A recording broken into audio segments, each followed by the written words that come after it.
السلام عليكم ورحمة الله وبركاته. عاوز اتكلم على، طبعا انا عارف ان الناس هتقول انت معكش غير حسام حسن وكابتن حسام حسن، بس انا عايز اتكلم فعلا على كابتن حسام حسن. يعني الراجل ده معرفش ليه كده، ليه مظلوم على طول، ورغم ان هو يعني الدنيا كلها بتطلبه والشارع بيطلبه. معرفش بصراحة، انا اتحاد الكورة مش عارف، انا مش عارف بيفكروا ازاي.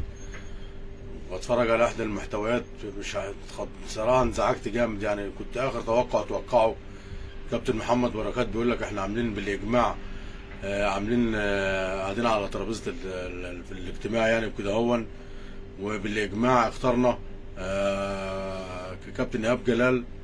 يعني انتوا كلكم بالاجماع، مفيش واحد صوت لكابتن حسام حسن، اللي الشارع كله بيقول الكابتن حسام حسن.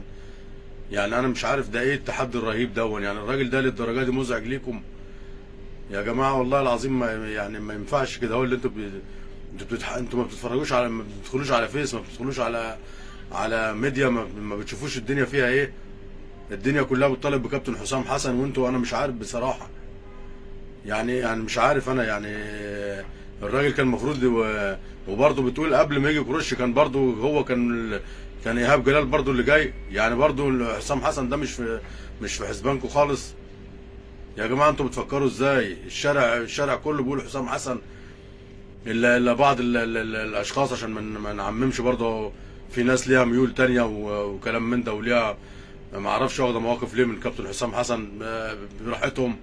لكن الاغلبيه العظمى بتقول كابتن حسام حسن. انتوا ليه كده؟ ليه يعني مش عارف انا ليه التحدي الرهيب دون. كابتن حازم امام مش ده صديق ده مش حسام حسن ده صديق الملاعب وراجل كنتوا بتلعبوا مع بعض. وبركات مش متوقع منه، بركات بيتكلم بمنتهى السلبيه، وما ذكرش كابتن حسام حسن في حرف من الكلام اللي هو بيقوله ده.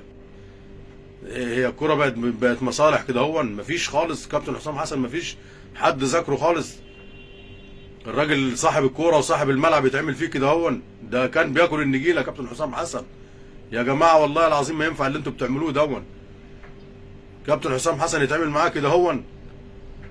ده لو كان ده حسام حسن لما كان في عصر حسام حسن، لو كان حسام قبل صلاح وتريكا والناس دي، وبعد جيل كابتن محمود الخطيب طبعا كل التقدير، وكابتن حسن شحاته.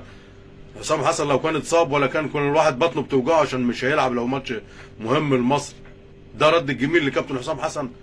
هو ده رد الجميل اللي بتردوه لكابتن حسام حسن، واللي عمله مع البلد من انجازات ومن بطولات؟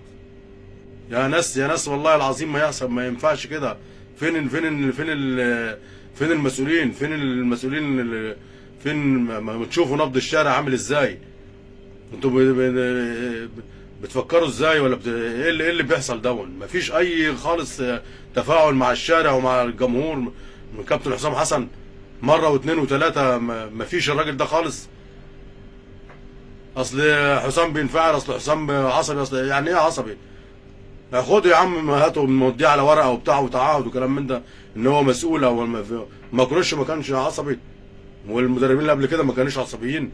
يعني ايه عصبي؟ هيمسك ما اعرفش ايه ويجري ولا اللعيبه؟ انتوا بتتكلموا ازاي؟ حسام نجم كبير والدنيا كلها بتطلبه يا جماعه، ما ينفعش كده.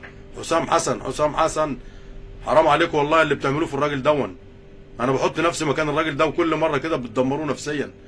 الدنيا كلها والجماهير كلها بتطلب بيه. حسام ابن البلد يا جماعه، يا حسام حسن ابن مصر اللي قلنا 100 مره كده. الراجل كان بياكل النجيله عشان خاطر ما هو وابراهيم برضه نديله حقه. ليه كده يا جماعه؟ ليه؟ ما تجيب حسام قول له 1 2 3 واكتب عليه شروط واكتب عليه حاجات.